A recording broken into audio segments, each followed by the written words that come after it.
I'm Walt Rogers, Deputy Director at TEF Iowa, and with me today is Dr. Ernie Goss, Professor of Economics at Creighton University. He's also the Director of Goss Institute for Economic Research in Denver, Colorado.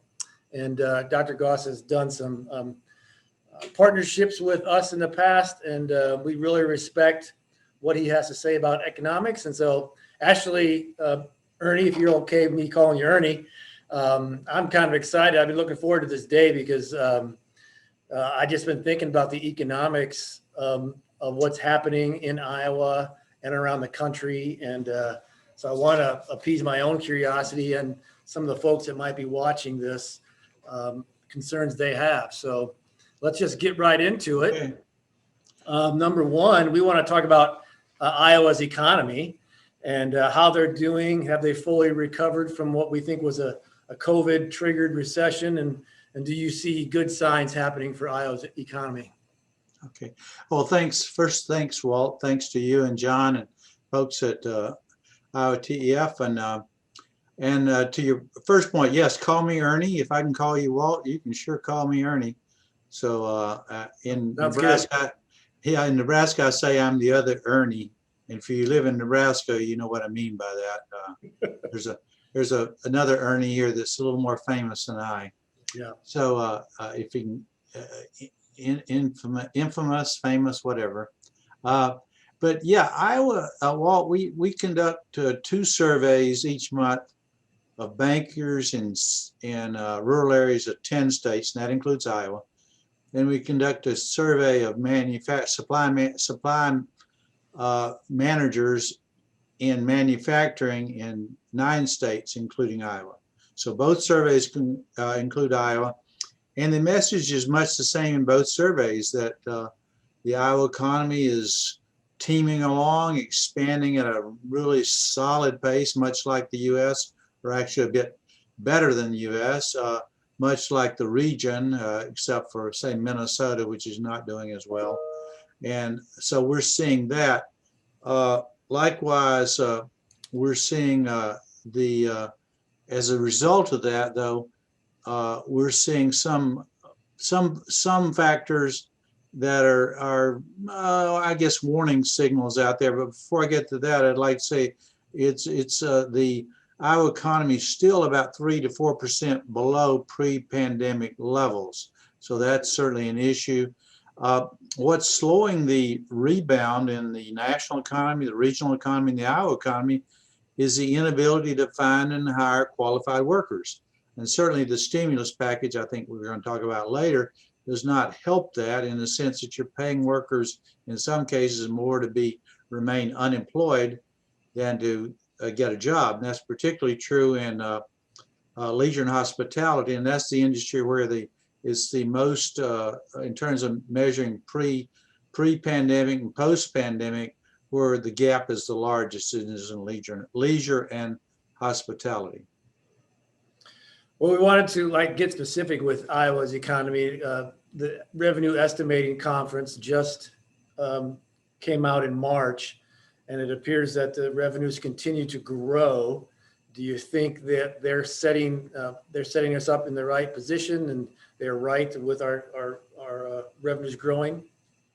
They are right, and certainly according to our surveys, and just when you drive across Iowa, and someone say, "You mean you're judging some of this just from driving across Iowa?" And yes, I am. When you can't, I don't think it helps a lot to be out there and seeing the businesses, seeing the farmers, seeing the manufacturers, and getting a handle on what they are saying. And we are getting that. And all in all, it looks more positive than we've seen since each month.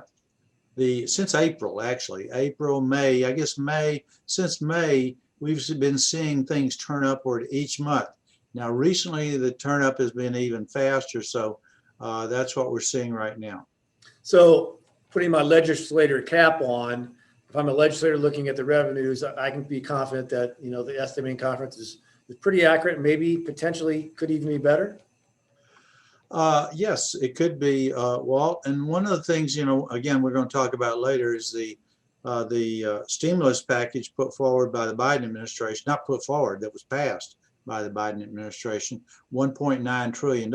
Included in there is $350 billion to state and local governments across the U.S., but I'd have to say biased toward what we call blue states and biased against red states. Of course, Iowa I would call now a red state, and it works against them. But even with working against them, there will still be several $billion of that stimulus package going to state and local governments. Now, included in there is a requirement that they not cut taxes. Now, that I think is unconstitutional. I'm no lawyer, but I judge that as unconstitutional, saying that legislators in Iowa cannot cut their own tax rates. I think that's clearly a violation of the Constitution, in my judgment. Again, I'm not an attorney, though. I would agree with you. I think it is in violation. I just kind of wonder what state legislators are going to do with that. I mean, can they push back on that requirement?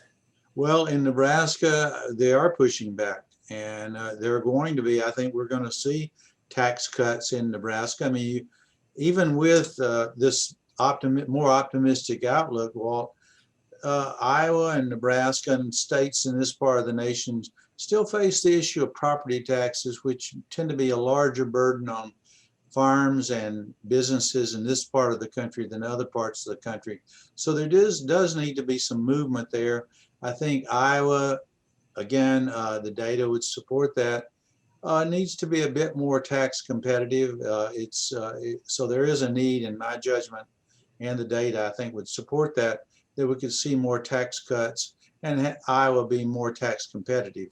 So I think to say that you cannot use the revenues from this to cut taxes, and of course money's fungible, or dollars are fungible, meaning you can slosh them around here and there, and the idea that you can't cut taxes is just, I don't see that it can be enforced. I don't think it's constitutional, and I think the legislatures and the local school districts may in fact violate that by reducing tax rates. Yeah, I think it's a great idea. I happen to know that it's on the minds of many legislators and people around the state of Iowa right now, as far as what they can and can't do with that, and getting rid of we had a tax bill a couple of years ago that had triggers, and so several legislators and many of us in the tax arena are thinking, hey, it's time to get rid of these triggers and let's move forward and utilize some of this money that's out there and save the taxpayer some dollars. So we'll hopefully that'll happen. Like you said, I hope some of these legislators will push back on that. But let's go in a little bit deeper into this whole stimulus of President Biden's. Talk about that. Do you think it was needed? Go into the realm of just economics in general, as far as that huge of a stimulus and what it does. Yeah, instead of talking billions, now we're talking trillions, of course, $1.9 trillion. Yeah. And that's with a T, of course. And the answer is no, it was not needed, in the sense that this recovery was going to happen irrespective of the stimulus. Now, it will make it happen faster. There will be more upward pressure on inflation. We've already seen those numbers.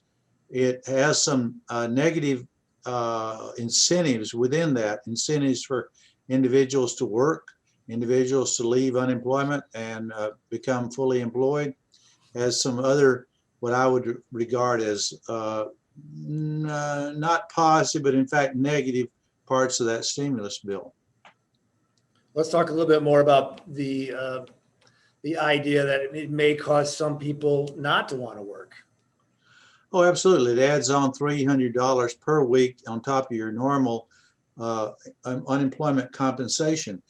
And Walt, I mean, you don't need an economist to go out there and tell and speak with restaurants, speak with hotel managers, speak with individuals, speak with dry cleaning establishments. They are not able to bring back former employees. They're not able to hire new employees. And I would attribute some of that to the incentives, or you could call it disincentives, within the $1.9 trillion.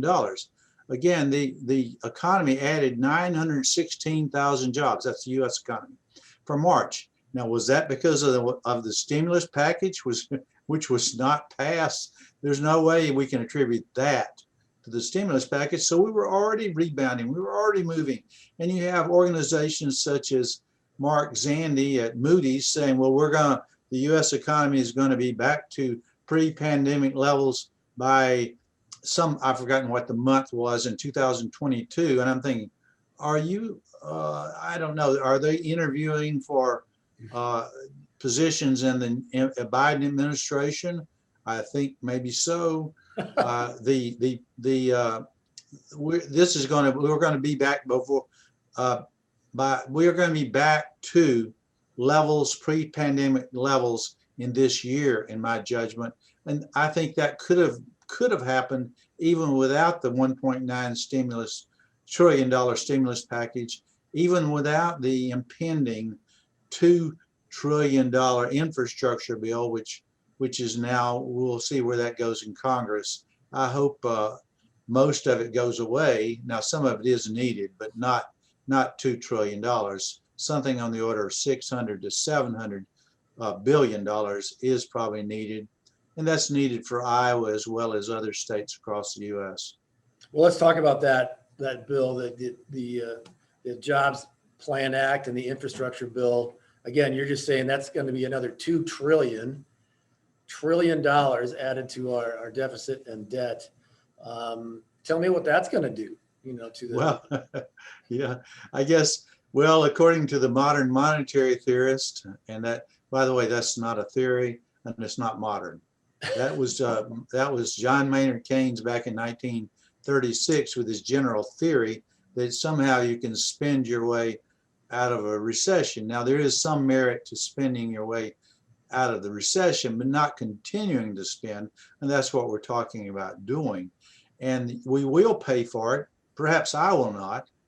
And I used to say, well, my kids will pay for it. Now I'm turning around, maybe my grandkids, maybe my great grandkids. I have one grandchild, and maybe I'll have but I won't have a great grandchild he's 4 years old, my grandchild. So it'll be a few years before he has children. So that's a ways off, but somebody else is going to pay for it. Perhaps not I. And that's not the legacy I wish to hand off to my family. And sorry about that. Well, let's talk a little bit about that, because I think that's something that concerns everybody. Ernie, is you were talking about the modern monetary theory, which basically means let's just print money and to get ourselves out of this problem. And then you also talked about your grandkids and my grandkids paying for that. Talk to me about that, because they literally are going to be paying for that. And how do we know how long it's going to last? Is there going to be a point where, we're going to have to start reducing this $30 trillion debt? Absolutely. And let's put the economic master's degree, the PhD, the undergraduate degree, let's put a little old common sense to this thing. You either pay for it one way or the other. And as the economist for the Eisenhower administration, the chief economist, once said, if something can't go on forever, it will end. No, it just defies common sense. And how will we see it?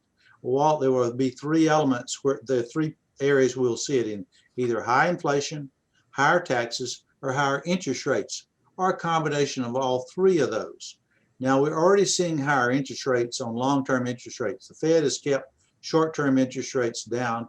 Long-term interest rates have risen by about 1 percentage point since November. So we're already seeing some of that. The inflation rate year over year is 2.6%. Now that's going to rise even more. So we're getting into, I would say we're well above the Fed's normal target. Now they've changed their target. And that's what I like, is a moving target. So I can always say I hit it or got close. Their target used to be 2%. We're well above that rate. And we're already seeing a movement. The Biden administration's proposed tax increases, of course, and the tax increases are not going to pay for this spending. In other words, we had already had, Walt, $8 trillion of stimulus. Now that's since the pandemic began. Right. Now that's on top of what the Federal Reserve has done. So what have they done? They've reduced short-term interest rates to 0 to 0.25%. They bought about $7 to $8 trillion of long-term Treasury bonds. In other words, if the federal government spends more money, they issue more bonds. And if we're not there to buy them, the Federal Reserve is there to buy them. They're buying about $122 billion a month right now. So that's keeping a lid to some degree on long-term rates. But even with that lid, as I said, rates have gone up by 1 percentage point since November of last year. So this grand stimulus is that was not needed, again, to restate that. Now remember, when those of you who are old enough in the audience remember President Biden, President Obama. Yep. Long back there in 2009, talked about shovel ready, his infrastructure bill. Well, how shovel ready was it? It was not. The last time I heard President Obama say those words, shovel ready, he laughed. In other words, it wasn't shovel ready. It was a payoff. It was support for state and local governments and others spilling money out there. And so it wasn't. This stimulus package is not this impending $2 trillion in called an infrastructure bill is not shovel ready. It's not ready. It's ready for all of us those who are aggressive enough to get out there and sop up some of that money and some of those crumbs as they fall off the table from that spending. And that's what we're likely to see. I mean, in other words, and we're already going to see the tax increases that we are likely to see even more of those in the future. But right now we're running deficits that are we're record-setting deficits in terms of the percentage of GDP. We haven't seen these since World War II, and we haven't seen this level of aggressive spending since the Great Depression, the expansion of the TVA, the other Roosevelt spending during the 30s. Well, give our listeners and me a little economics lesson also about where do we borrow this money from? We're accruing all of this debt and deficit. Where is this money coming from? Oh, that's an easy one, Walt. It's coming from you and me. First off, we're looking for where do you put your money right now to earn a reasonable rate of return? There are very few alternatives. So where do you put it? In U.S. Treasury bonds. So we are lending a portion of it.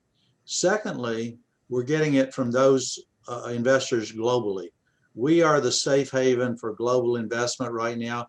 Despite all of my criticisms, we are the best. We're the cleanest shirt in the dirty laundry, so to speak. In other words, you could be investing in, I guess, Greek bonds. You could be investing in Japanese bonds, but ours is the best bonds. In other words, we will repay that. We will not default on those bonds. Now, there Venezuelan bonds, of course, there was defaults there. Puerto Rican bonds default there. So we're getting the global investor is flowing in. And finally, as I said, the Federal Reserve is the lender of last resort, if you wish to call it that.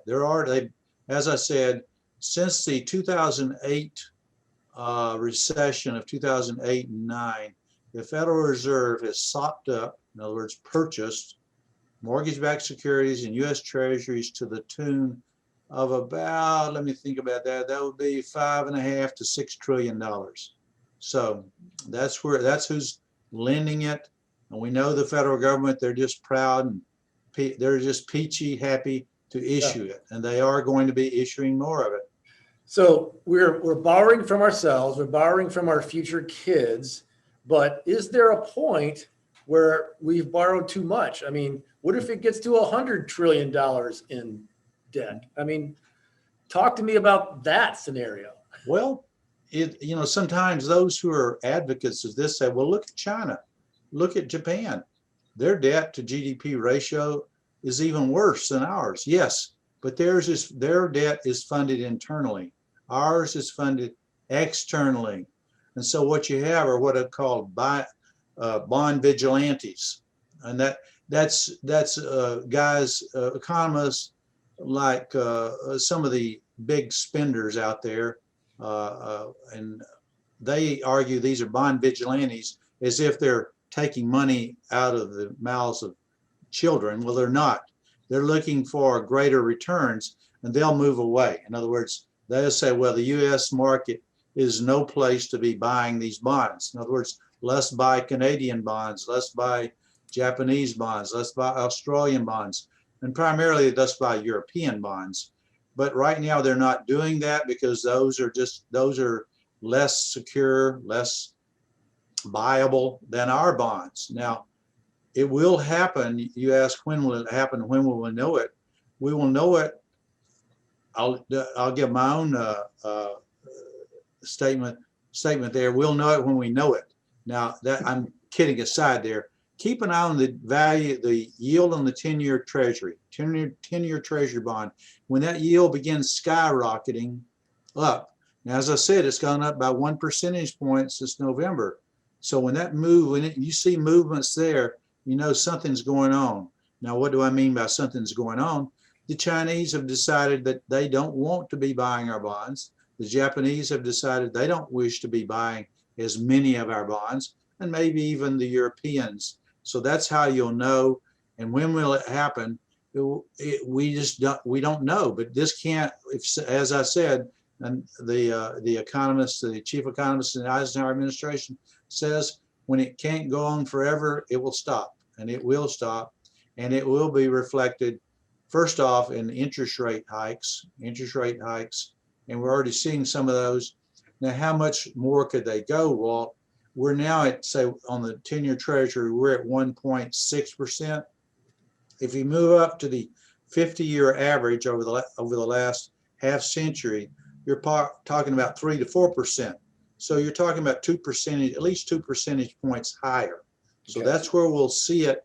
And already Americans are going to be paying higher interest rates on fixed rate 30-year mortgages, fixed rate 15-year mortgages. So we're already seeing some of that pain right now, but we will see more of it in the weeks, years, months ahead. So an indicator, just so I can reiterate, watch the yield on the 10-year Treasury bonds. Right now it's at 1.6%. If it jumps another 2, then that could be an indicator something's bad. Oh, it will be. I mean, think about the debt service. In other words, the U.S. government has, now this is private and public debt now. Sometimes you'll see a lower number than what I'm about to quote, which is the only that to the owing to the external outside the government, U.S. government. Right. And we're talking about probably we're in the neighborhood of now 29 to 30 trillion dollars. That's private and public.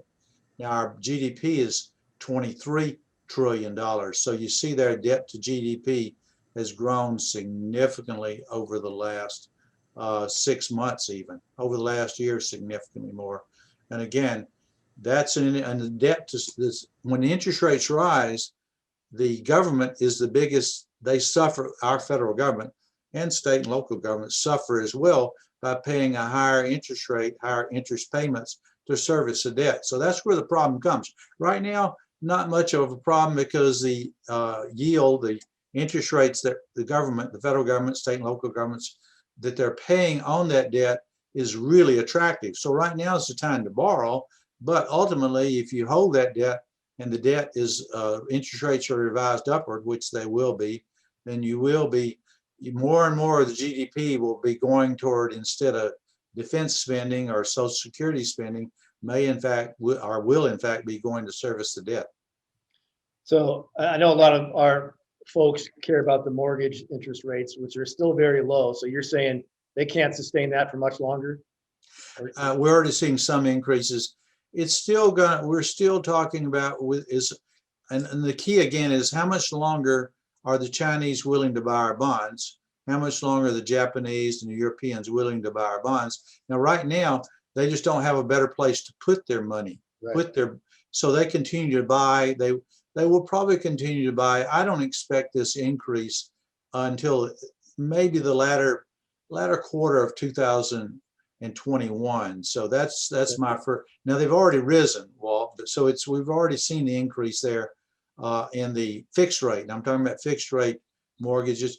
On the short end, for farmers out there that are buying, borrowing for 2, 3 years, 4 years, you're not going to see a rate increase till the end of the year, probably, because the Federal Reserve controls that. I mean, you don't have to worry about market forces increasing short-term interest rates because the Fed has their foot on those interest rates. They control those. They're not going to let them move higher right now. Now, Jay Powell said that. He's very confident of that. And those of you who've listened to Jay Powell, the head of the Federal Reserve, he's confident, but at night, I can promise you, when he goes to bed, he lays back and crosses his fingers and does a bit of praying, hoping upon hope that those rates, that inflation does not move higher. Because if inflation moves even higher, they're going to have to abandon those very low short-term interest rates and begin raising rates. Well, let's talk about inflation. I know we've touched on it a little bit, but let's kind of dig into it. What are your indicators right now? It seems to be stable, but are things, what should we be watching for? Okay, well, first off, our surveys at Creighton University are measuring some of our highest inflationary pressures ever.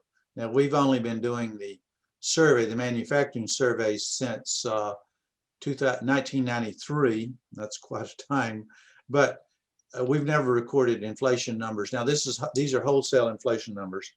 Also, our bank CEO survey is showing farmland prices back growing briskly like they did in 2012 and 13. Remember that period of time. So farmland prices are once again showing some significant growth. Look at what's going on with corn prices, soybean prices, most agricultural commodities, livestock accepted. Beef and pork prices have gone up significantly, but not beef prices. So those are measures of inflation at the wholesale level. Now, in the national PPI, producer price index, or what's called the wholesale price gauge, was up dramatically last month. Now, the inflation number, the CPI, the consumer price index, what most of us experience, that was up year over year 2.6%, the latest number, and it grew by 0.6% last month. 0.6%.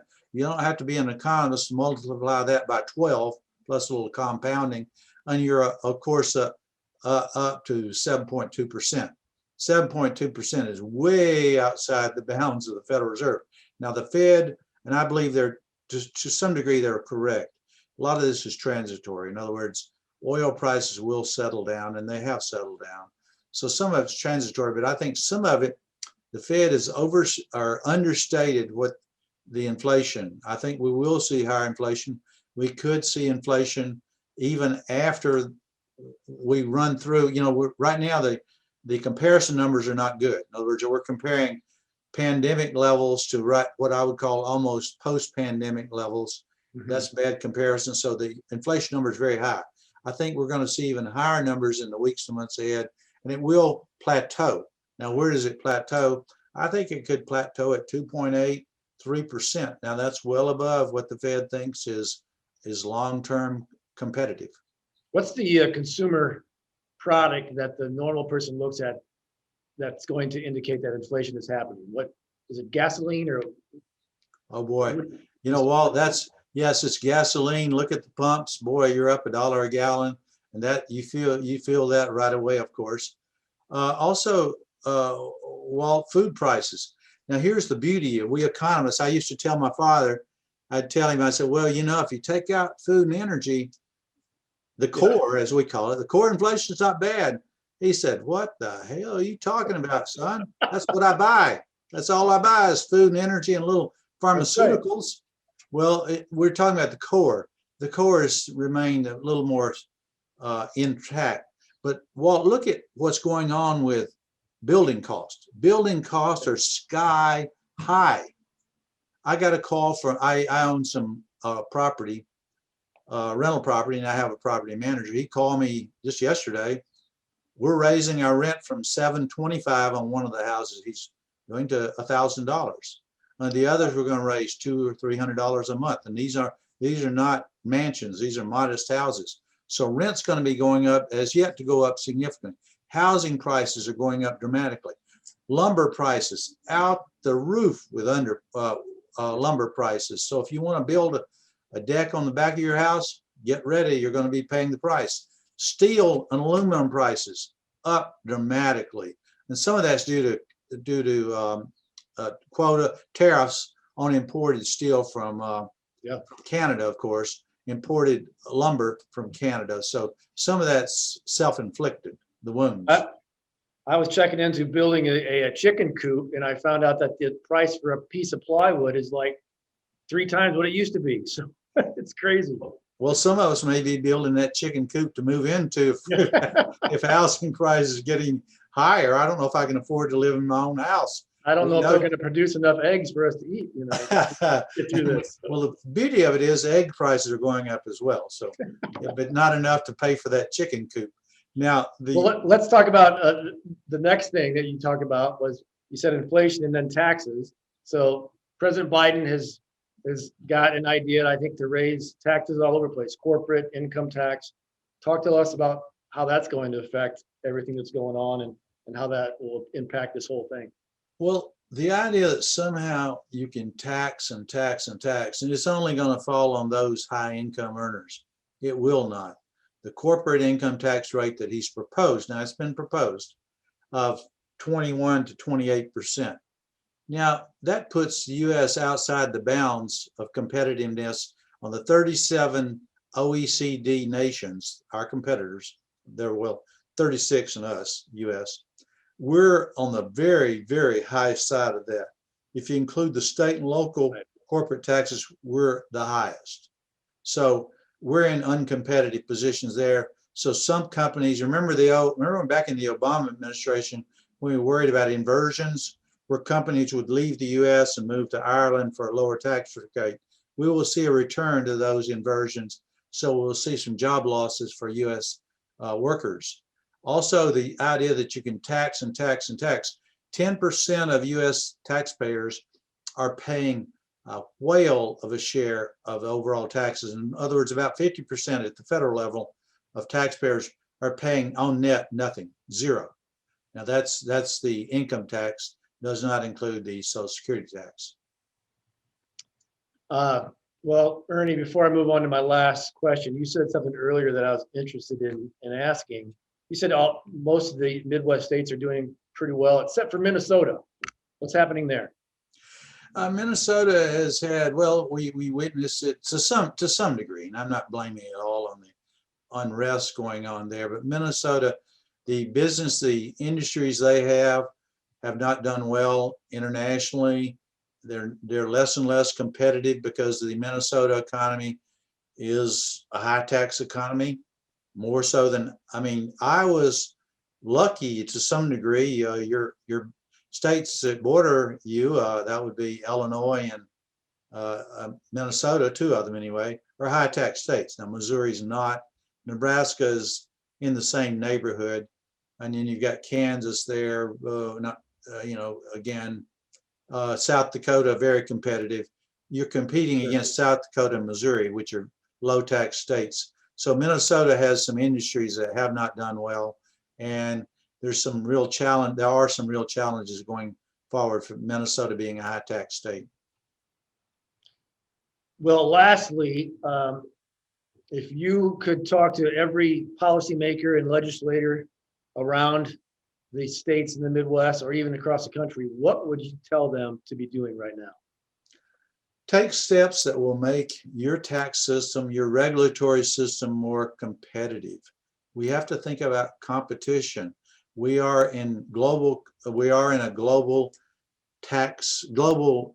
economic system, and we have to remain competitive. Likewise, at the state and local level, companies are much more footloose today because of high-speed internet access. So the idea that New York, you've seen the basket case, New York, the basket case, they think they can, and they're raising taxes. Governor Cuomo raising taxes. That is definitely the wrong way to go for New York, and you will see the movement out of New York into Florida, into Nebraska, into Iowa, because you can move there for lower taxes. So remain tax competitive, but also regulatory competitive. There are some real issues that Iowa faces in terms of some of the water issues. Water issues are very important for this part of the country, and that's an issue that's plaguing and dividing in Iowa some of the metropolitan areas from the rural areas, and that's a situation that needs to be solved, has to be solved. And I don't think you want the federal government, the Department of Energy, coming in and intervening and providing a solution for the state of Iowa. Iowa knows how to handle that. Iowa can fix that, and I think Iowa is moving in that direction. I just listened to an interview with the head of agriculture in the Department of Iowa, and his plans, his solutions, at least moving in that direction, make a lot of sense to me. So again, and also I think Iowa is turning to sports betting, and my analysis of sports betting shows that that's going to be a pretty good revenue source in the short run. But I think it is, just as it's gambling for the individual, it's gambling for the Iowa economy. I don't think Iowa should be putting too much of a dependence on gambling revenues, and certainly in terms of sports betting, certainly given that it's you can do it remotely. So that's an issue for Iowa going forward. Well, let's end with this, Dr. Goss. What are you optimistic about? It's, we economists are not paid to be optimistic. We're the gray lining around the silver cloud, but optimistic. I'm optimistic about this part of the country. I am concerned. My real concern is what's going on in the federal government, the changes there. But I'm very optimistic about the changes that are going on at the state and local government levels and the local governments. I am a little concerned, and I do think agriculture is rebounding, and it's long term. In other words, if you're looking at two industries that are important to this part of the country, manufacturing and agriculture, the future looks very bright. Those nations that we compete with can't compete with us. That's in terms of agriculture. That's in terms of manufacturing. Now, I'm not talking about manufacturing baseballs. Those are gone to Costa Rica. They're not coming back. However, producing agricultural equipment, that's where we do best. We'll do that. Technology, we're going to do better. We're going to outcompete. So again, I'm optimistic, but then when the policymakers get involved, they want to erect barriers to trade. We'll compete. Right. And what happens is you get retaliation from China, you get retaliation from Japan, and the retaliation hits right here, hits us at home. And by that, raising tariffs on imported food. And that hits us right away, and manufactured goods. So the future looks very bright as long as we don't have policymakers erecting barriers. And that's one of my fears, is erecting barriers to us, to our businesses, to our individuals, because we are the most competitive nation, in my judgment, on the face of the earth. Yep, I agree with you. I think I'm always optimistic about the American entrepreneur, the American business owner, and the American worker, as long as like you said, our politicians don't get in our way.